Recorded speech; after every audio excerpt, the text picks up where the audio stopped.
자, 오늘은 67페이지에 공급 변화 요인 할 차례예요. 뭐 책은 좀 봤어요?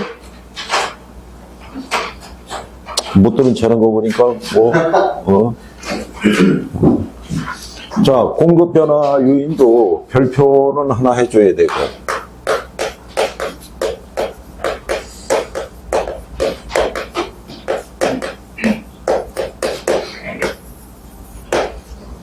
집에서 연습을 할 때 수요 변화 요인과 공급 변화 요인은 항상 표로 본인들이 작성을 해서 정리를 해줘야 되는 거예요. 그게 문제화되니까. 문제가 출제가 되는 게 다음 중에서 수요를 증가시키는 요인을 찾으라. 아니면 뭐 공급이 변화가 되는 걸 찾으라. 아니면 두 개를 묶어버리게 되면 균형 가격이 상승할 때, 균형 가격이 하락할 때, 이런 것들이 전부 다 수요와 공급의 변화 요인에서 유래가 되는 거니까 그거를 기억을 해줘야 돼요. 빨리 이쪽으로 하세요.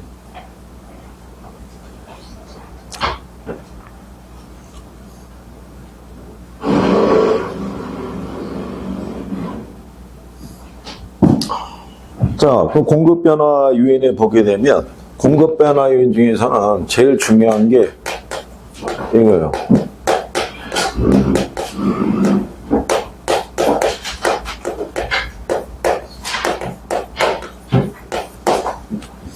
우리가 수요 측면에서는 관련재와의 가격 변화가 제일 중요하다고 했는데, 공급에서는 주로 많이 활용하는 게 생산요소 가격의 변화예요.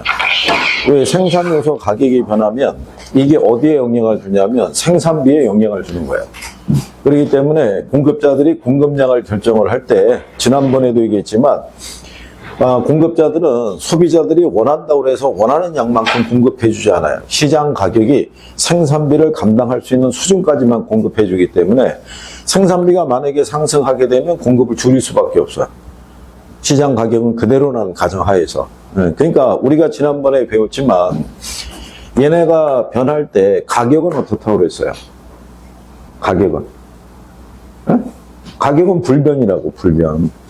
우리가 지난번에 수요함수, 공급함수 배웠잖아요. 거기서 걔네들이 그 변수가 다 동시에 변할 수는 없을 거 아니야.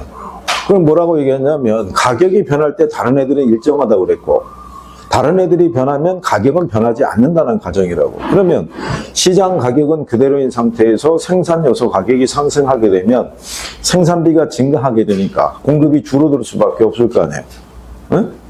무슨 말인지 하겠어요? 그래서 여기 생산 요소 가격의 변화를 얘기할 때 여러분 시험에 건축 자재 가격, 그 다음에 건설 노동자의 임금, 그 다음에 예를 들어서 주택 건설용 택지 가격. 그러면 여기서 뭐는 일정한데 가격은 불변인데 건축 자재 가격이 상승하게 되면 공급자 입장에서는 이윤이 감소할 거 아니야. 그러니까 당연히 공급이 줄어들 수밖에 없다는 가정이에요. 그러니까 이 가격이 만약에 상승하게 되면 공급이 어떻게 된다? 감소할 거 아니야. 그럼 공급이 감소하면 곡선은 어느 쪽으로?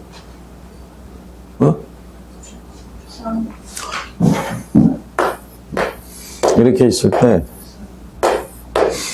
자, 우리가 이제 지난번에 우측, 좌측 이렇게 해줬잖아요.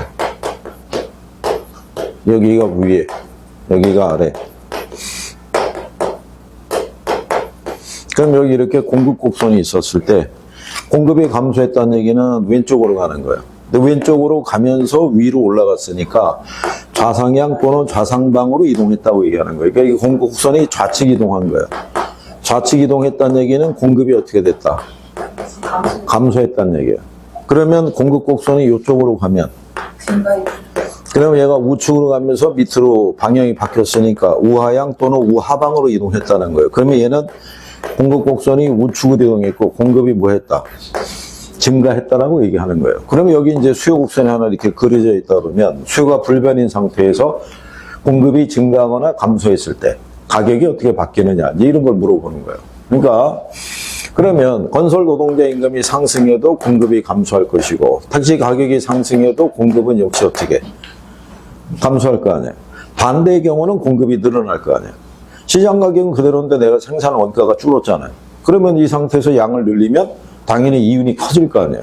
그렇죠? 그러니까 그렇게 인식을 하면 되겠고, 출제자들이 출제하게 되면 지난번에 얘기했지만 좌측으로 이동했다 그러면 여기에다가 좌상향으로 이렇게 해준단 말이에요. 이렇게. 그러니까 꼭 방향에 대해서 집착을 하지는 않아도 된다는 얘기예요. 선생들이 모의고사 낼 때는 그렇게 쓸지는 몰라도 실전은 그렇게 안 쓰니까. 그래서 그거는 거기 안에서 생산 요소 가격의 변화. 그래서 가로 열고 생산비라고 해놓은 거예요. 그래서 그거는 별표를 하고 그 표현에 대한 변화는 기억을 해줘야 되는 거예요. 그리고 자, 기술이 발달하면 당연히 공급이 늘어날 거 아니에요. 그러니까 상식적으로 우리가 풀 수 있는 거는 시험에서는 인용을 잘 안 할 거 아니에요. 예문은 들어주더라도 답으로는 유도를 안 할 거란 말이에요. 건설업체 수가 늘어나면 당연히 공급이 늘어날 수밖에 없는 구조 아니에요. 그죠? 이게 여러분 시험에 예를 들어서 인구가 증가하면 수요가 증가해야 하네요. 네? 이게 반드시 증가하진 않아요. 왜냐하면 여기 수요라는 게 유효 수요인데 인구가 늘어났다고 해서 유효 수요가 늘어난 건 아닐 거 아니에요. 그러니까 구매력 같은 유효 수요가 늘어나느냐 아니냐, 소득이 높은 사람들이 많이 늘어나느냐 아니냐를 가지고 세분하게 되면 우린 못 맞춰요. 그러니까 그렇게까지는 안 된단 말이에요. 출제자들이. 근데 다만 거기 이제 내려가다 보면 관련제와의 가격 변화를 거기 보면 공급자들의 가격 변화 예상이라고 돼 있죠. 지문 4번에. 찾았어요? 네. 그게 지난번에 얘기했지만 이 공급자는 신규가 있고 기존이 있다고요. 네. 그러니까 이게 두 가지로 나눠지는 거예요. 그러니까 예를 들어서 만약에 가격 하락이 예상이 되면 기존에 주택을 갖고 있는 사람들은 이 가격이 더 떨어지기 전에 팔아야 돼요. 그러니까 이 사람들은 공급을 증가시킨다고. 완성이 된 주택이니까. 근데 여기 신규라는 사람들은 뭐냐면 지어서 건설해서 이제 공급하려는 의사를 갖고 있는 사람들이에요. 근데 경기가 안 좋으니까 당연히 지금 분양을 하더라도 분양이 안 될 거 아니에요. 그렇잖아요. 그러니까 이 사람들은 공급을 뒤로 미룬다고. 그러니까 공급이 어떻게 해야 돼요? 감소한단 말이에요. 이게 시험에서 신규 주택이냐 아니냐를 갖고 출제를 한번 한 거예요. 이거를 한 4, 5년 전에. 그래서 학생들이 많이 틀렸어요. 그게 이제 여러분 뒷페이지에 가게 되면 그 68페이지. 자, 위에 가면은 글씨 작은 거 있죠? 거기 보면 기출이라고 돼 있죠?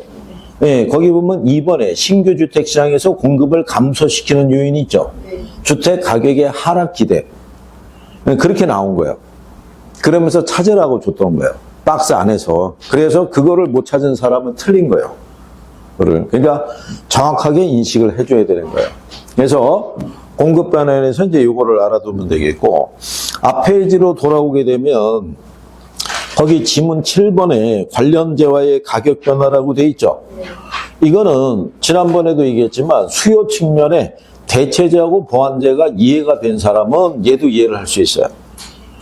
그런데 그게 이해가 안 된 사람이 이것까지 묶어서 정리하려고 그러면 오히려 헷갈릴 수 있는 거예요. 왜냐하면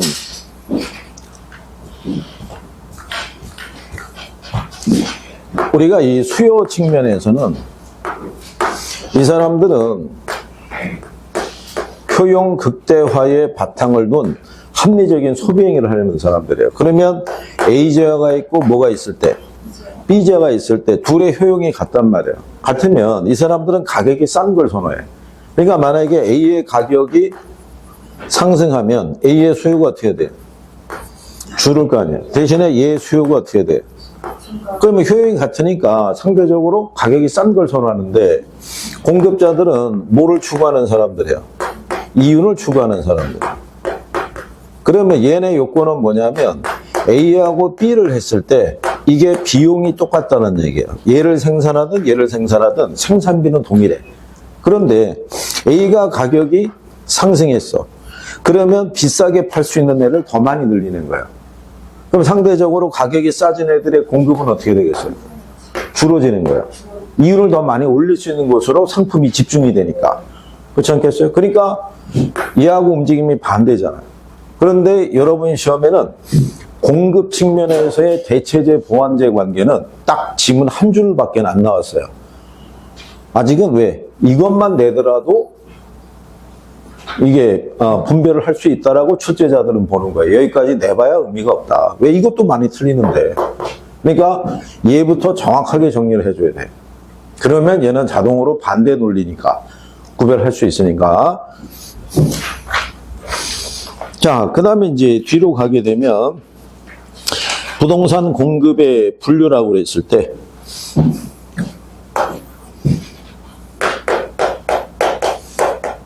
우리가 지난 시간에 개별 수요하고 시장 수요 배웠던 거 기억해? 여기도 마찬가지예요. 개별 공급이라는 거는 공급자 한 사람 한 사람의 공급을 우리가 개별 공급이라고 그러고, 그러면 시장 공급이라는 건 뭐겠어요? 개별 공급의 수평적인 합계라고 돼 있죠. 그러니까 수평적인 합계 의미가 뭐야? 수평적 합계 의미가? 평균 똑같은 가격. 박종과 수평적 합계가 뭐야? 윤총각이지? 윤총각. 수평적 합계 이거 뭐야?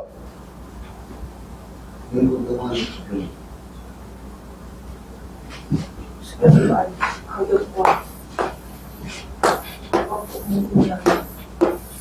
자, 여기 이미 이 가격이 하나 이렇게 주어져 있었을 때, 이 가격에서 A는, 그래서 이 A의 개별 공급이라고, A는 2개를 생산을 하고, 같은 가격에서 B는 3개를 갖다가 생산을 하는 거예요. 그러면 A가 있고 B가 있을 때 수평적 합계라는 거 이 양을 다 더한 거라고요. 그러니까 2개에다가 3개 더하면 몇 개예요? 5개. 이게 시장 공급이라고. 똑같은 거 아니에요? 시장 수요라는 거는 개별 수요의 수평적 합계라는 건 주어진 가격 수준에서 양을 더한 거라고. 양을.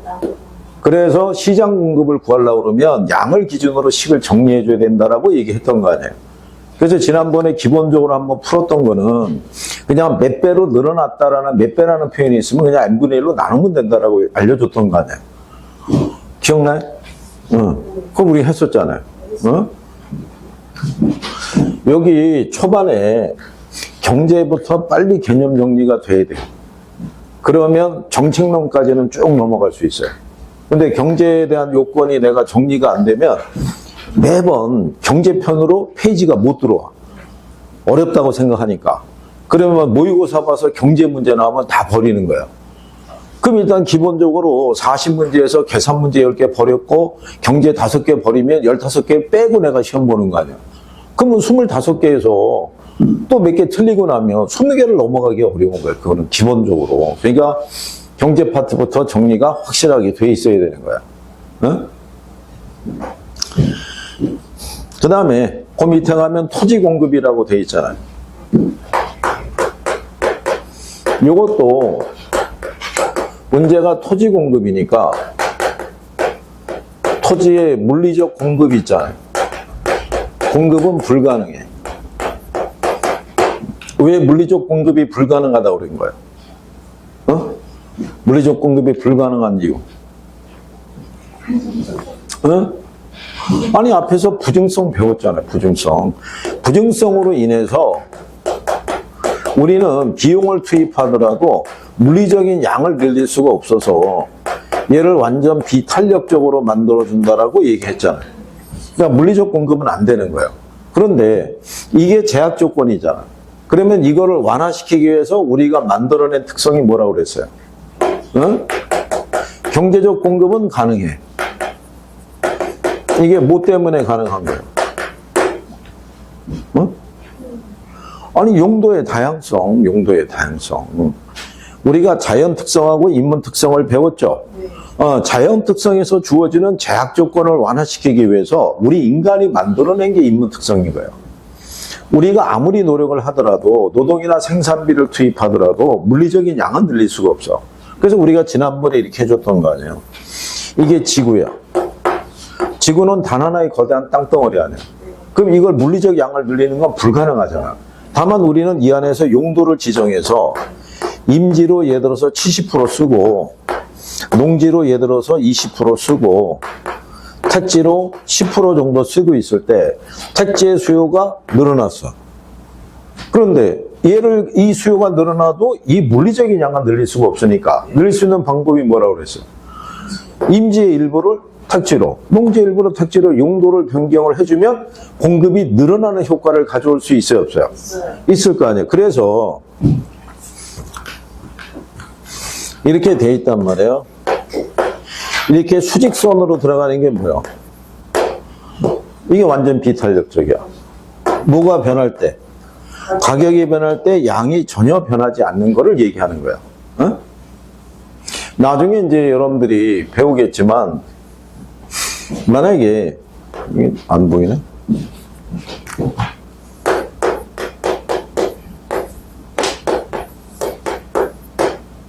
이게 이게 바꿔서 놔야 되네.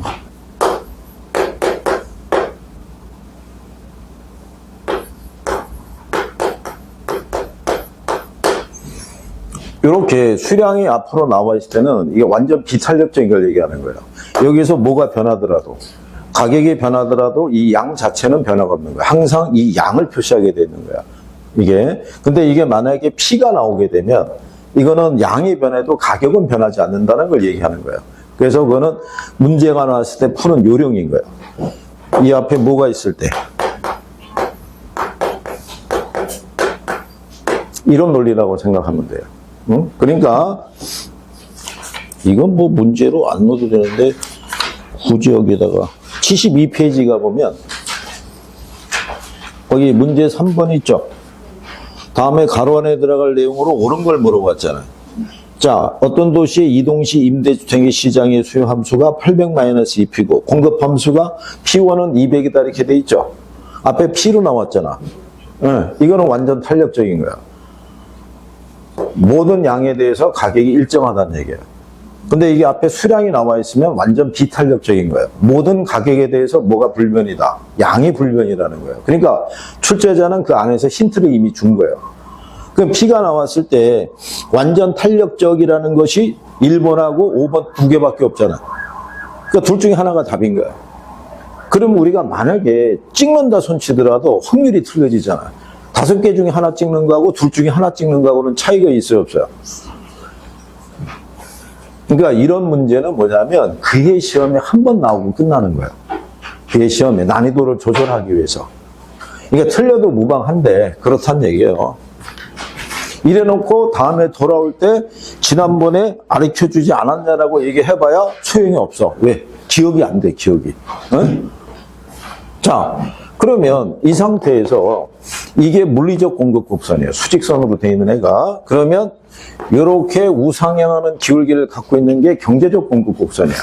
근데 한 가지 알아둘 거는 경제적 공급을 해서 용도 변경을 통해서 경제적 공급을 늘렸더라도 물리적인 양은 변화가 없는 거예요.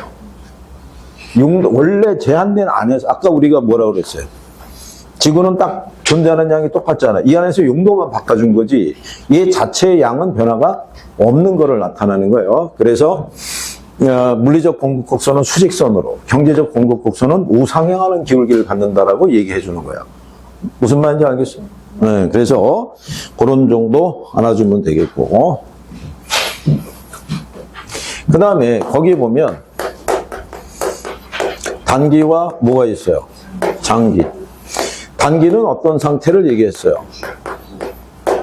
단기는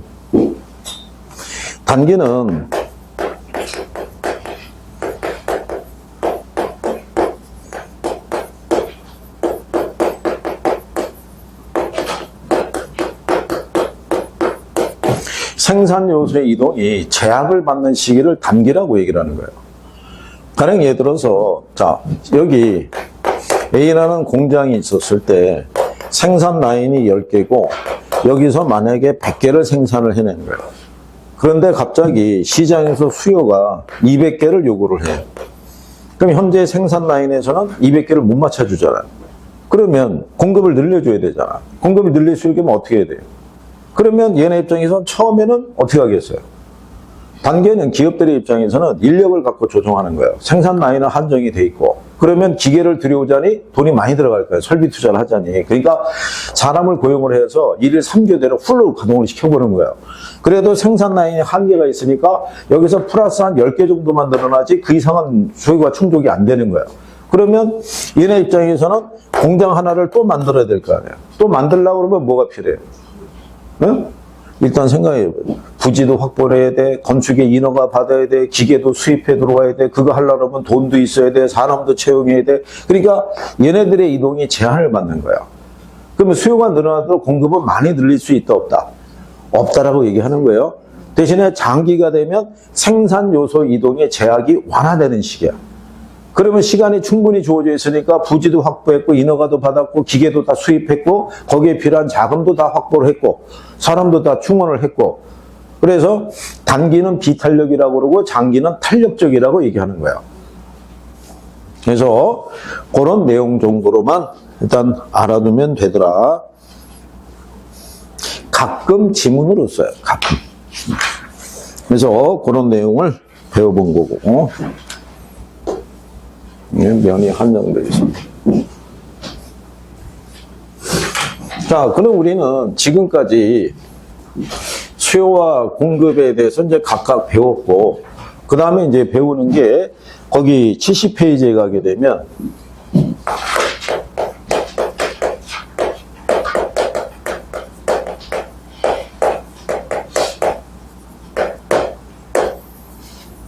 이게 이제 수요와 공급의 균형이에요. 별표해야 돼요.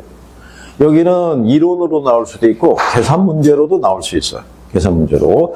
근데 근래 들어서 출제자들이 경제편에서의 계산 문제의 난이도 조절을 이 균형에서 해요. 균형에서. 그래도 이제 뭐 여러분들이 조금 배우면은 간단한 거는 암산 수준에서도 계산할 수 있고 그의 시험에 특별하게 난이도를 조율하기 위해서 내는 문제가 있어요. 그 계산 문제까지 다 맞출 필요는 없어요. 이론이 나오면 이론이라도 하나 정확하게 맞춰주면 그걸로 우리는 만족할 수 있다는 얘기예요. 그러니까 제가 얘기하는 것 중에 하나가 뭐냐면 어렵다고 얘기하는 애들이 나왔을 때 한 6문제 나오면 최소한 반 타작은 해야 돼요. 계산을 버리더라도. 응? 그렇게 해야 여러분들이 60점을 무리 없이 넘길 수가 있어요. 근데 계산에 오히려 집착을 하게 되면 이론을 이해하면 계산도 풀 수 있는데 이론이 뒷받침이 안 되니까 계산 풀 때도 힘들 거 아니에요. 응? 그래서 이러고 이제 가끔 가다가 주기적으로 출제자가 바뀌어요. 바뀌면 또 자기 스타일도 내. 그러면 사람들이 거기에 또 적응해야 돼. 새로운 유형의 문제가 등장했으니까. 그러면 그 양반은 그게 딱 냈을 때 효과가 있다 싶으면은 그 다음에 그거를 약간 변형해서 한 번, 두 번 또 내주는 거예요. 그래서 대표적인 게 거미집 이론에서 수요 함수하고 공급 함수를 대입해서 자, 수렴형이냐 발산형이냐 이거를 갖다 순환형이냐 이거를 물어보는 문제를 한번 냈다가 그걸 7, 8번 쫙 낸 거예요. 왜? 학생들이 어렵게 생각하니까. 그래서 했다가 이제는 그게 노출이 된 거예요. 그러니까 이제는 그거를 물어보기 힘든 거예요. 그러면 또 방향을 트는 거예요. 이렇게 해서. 그러니까 대비만 잘하면 돼요. 대비만. 자, 그래서 이제 제일 먼저 나오는 게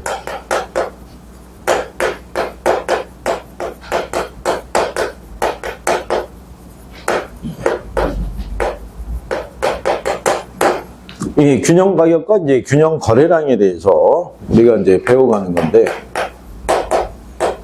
지금까지 이제 우리가 배웠던 바에 의하면 이렇게 우양하는 수요 곡선이 있고 우상향하는 공급 곡선이 있어요.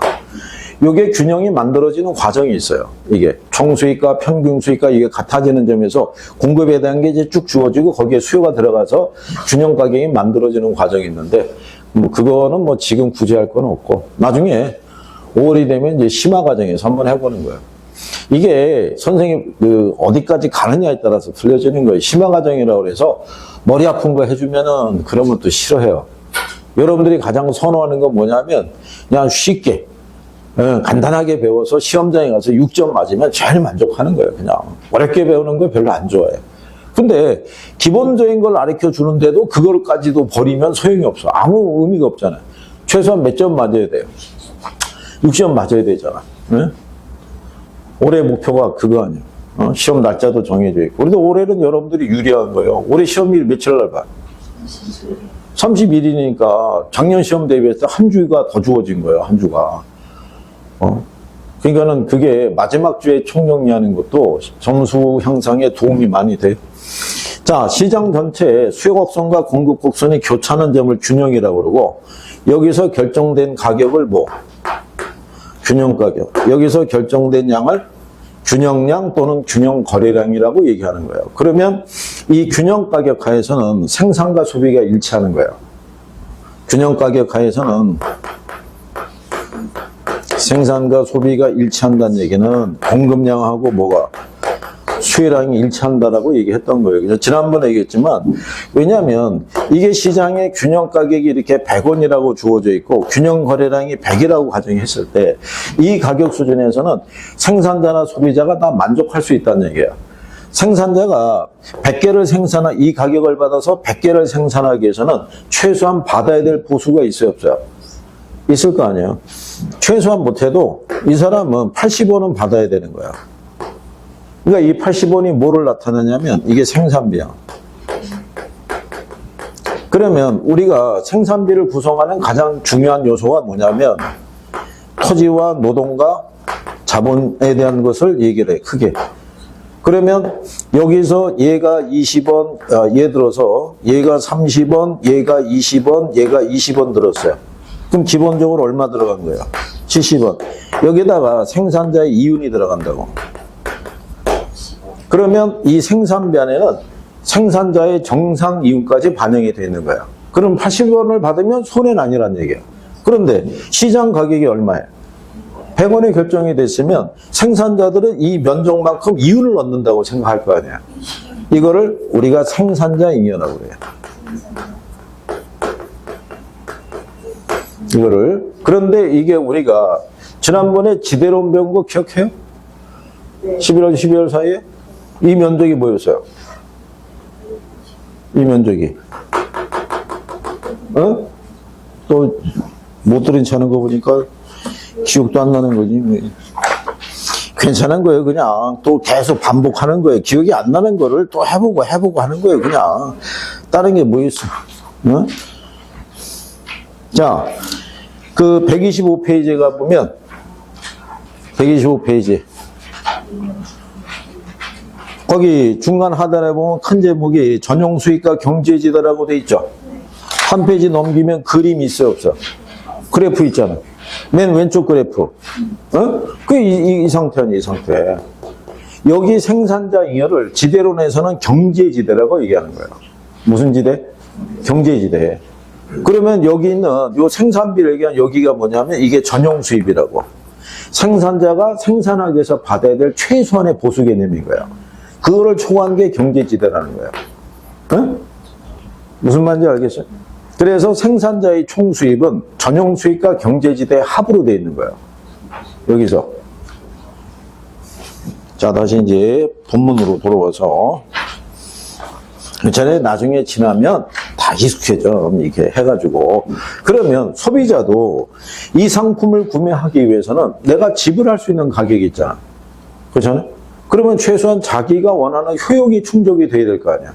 그래서 나는 최소한 120원까지는 지불할 의사가 있었는데 시장 가격이 100원에 결정이 됐어. 그러면 소비자도 요 면적만큼은 이윤을 얻는다고 생각할 거 아니에요. 이거를 소비자 잉여라고 그래요. 이거 두 가지를 합한 거를 사회적 총익여라고 해요.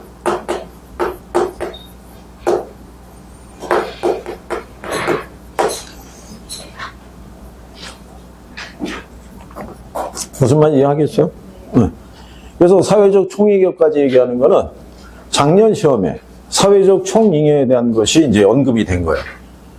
과세를 했을 때, 조세를 부과했을 때, 조세를 부과하게 되면 생산자 잉여도 소비자 잉여도 감소하는 거예요. 원래 이 가격에서 균형이었잖아요. 근데 과세를 하게 되면 공급 곡선이 이렇게 상방 이동한다고. 그럼 거래량이 어떻게 돼? 줄어들어요. 줄어들면서 이전보다 가격은 높아지니까 소비자 잉여가 줄을 거 아니에요. 그런데 가격이 높아졌다 그래서 이게 생산자의 수입이 아니라고. 생산자는 이 가격 받고 팔아서 세금을 내야 돼요.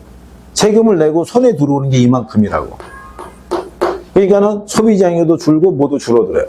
생산잉여도 줄어든다는 얘기는 사회적 총잉여가 감소한다고. 무슨 말인지 알겠어요? 이래서 발생하는 걸 경제적 순손실이라고 그래요. 그거는 나중에 우리가 돌아올 때 어쨌든 용어가 이렇게 돼 있다는 정도로만 알아둬도 된다는 얘기예요. 어? 나중에 이거 용어로 써요. 용어로. 그래서 나중에 정부가 시장에 개입을 하면서 오히려 정부의 실패가 발생할 수 있어요. 그래서 원래는 이게 자유로운 거래를 하게 되면 이게 균형 거래량이 되는데 정부가 개입을 함으로써 균형 거래량이 감소하는 부작용을 초래할 수 있어요. 그게 대표적인 게 뭐냐면 정부의 분양가 상한제. 시험에도 나온 거예요. 그래서 나중에 그런 것들이 연계가 되면은 정리가 가능하다는 얘기예요. 그 다음에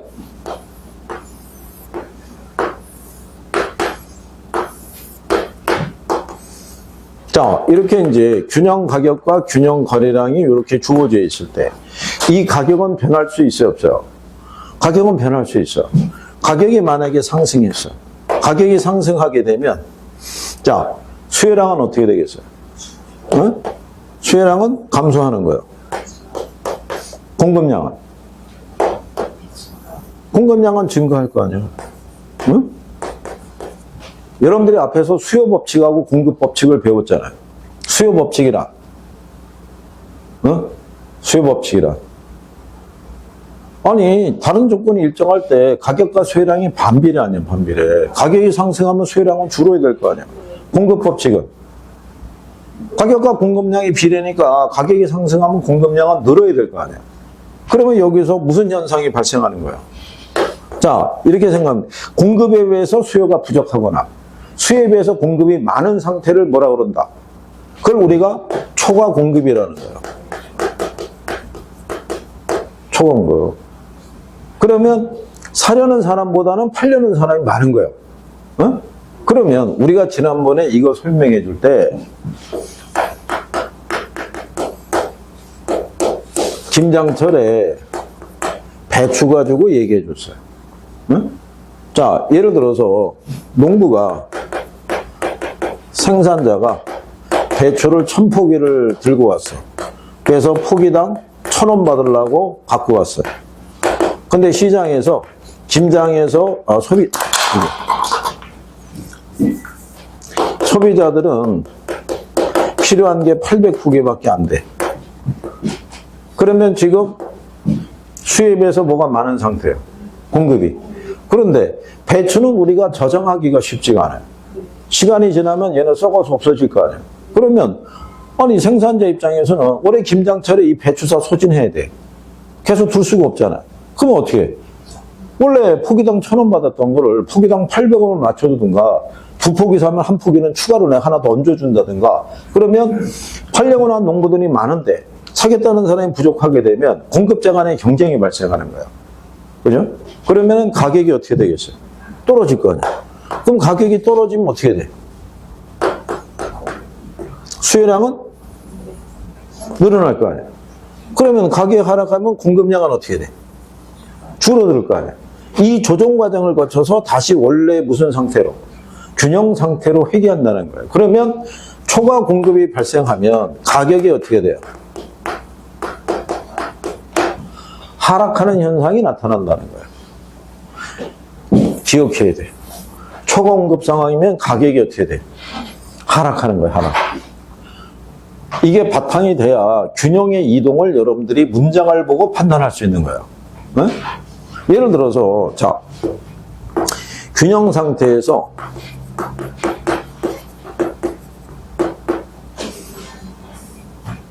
수요가 불변이에요. 근데 공급이 증가했어. 그렇잖아요? 무슨 상태예요? 초과 공급, 가격은 하락하는 거예요. 양은 똑같아. 한쪽이 불변인데 양의 변화는 증가하면 증가하는 거고 감소하면 감소하는 거예요. 그러면 가격만 초과 수요냐 초과 공급이냐만 판단할 수 있으면 돼. 그러면 이 변화를 우리가 정리할 때가 더 쉬워지는 거예요. 그래프를 안 그리더라도 문장 갖고 바로바로 판단할 수 있다는 거예요, 이게. 자, 그런데 반대로 이 가격은 하락할 수도 있어요, 없어요? 가격이 하락하게 되면 자, 공급량은 어떻게 돼? 줄어들 거 아니야. 가격이 하락하니까. 가격 하락하면 수요량은 증가할 거 아니에요. 그렇잖아요? 그러면 공급에 비해서 수요가 많거나 수요에 비해서 공급이 부족한 상태를 뭐라 그래? 이걸 초과 수요라고 얘기하는 거예요. 그러니까 예를 들어서 반대가 되는 거야. 자, 생산자들은 이거 한 500포기 갖고 왔는데 김장하겠다고 800포기가 필요하다는 거야.